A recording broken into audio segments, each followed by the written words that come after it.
ঘটনাটো মানে কি হ'ল, ৰাতিপুৱা ঠিক 4:30 হৈছে, 4:30 বাজিছে আৰু এই ৰাতি মানে একো হাৱা বতাহ নাই, ধুমুহা নাই, একো গছৰ ডাল চাল নাই ভগা, তাঁৰ ছিগি পৰি আছে।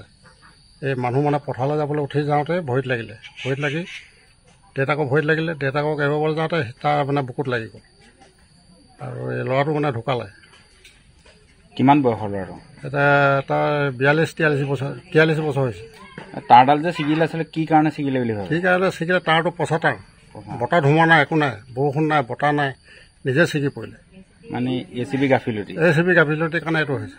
এতিয়া কি ক'ব চৰকাৰক? এতিয়া চৰকাৰক মানে কি ACB এইটো সম্পূৰ্ণ মানে খৰচ পাতি দিব লাগিব। 3টাকে ল'ৰা, অকণ ল'ৰা ছোৱালী, 2জনী ছোৱালী, এটা ল'ৰা, বোলে তেওঁলোকৰ পঢ়া শুনা আৰু কিবা কিবি ক্ষতিপূৰণটো দিব লাগিব। কিমান বয়সৰ ল'ৰাজন? ল'ৰাজন 43 বছৰ। ল'ৰাজন মৃত বুলি ক'ত গম পালে? ইয়াতে নে? নাই, আমি মেডিকেলত গম পাম। মেডিকেলত মৃত বুলি ঘোষণা ঠিক।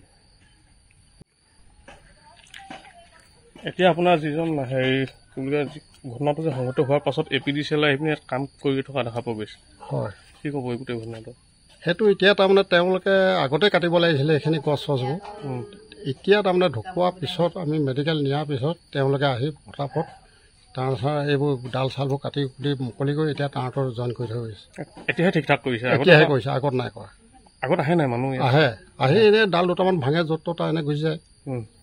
কিন্তু এতিয়া ডাল পৰি ভগা ছিগা নাই, আচলতে তাঁৰটো পচা, পুৰণি তাঁৰ হয়। বোলে বতাহ মাৰিলে ধোঁৱা ডাল পৰিলে ভাগি ছিগিলে, সেইটো নাই, একো নাই, বতাহ বৰষুণ একো নাই, নিজে ছিগি পৰি আছে।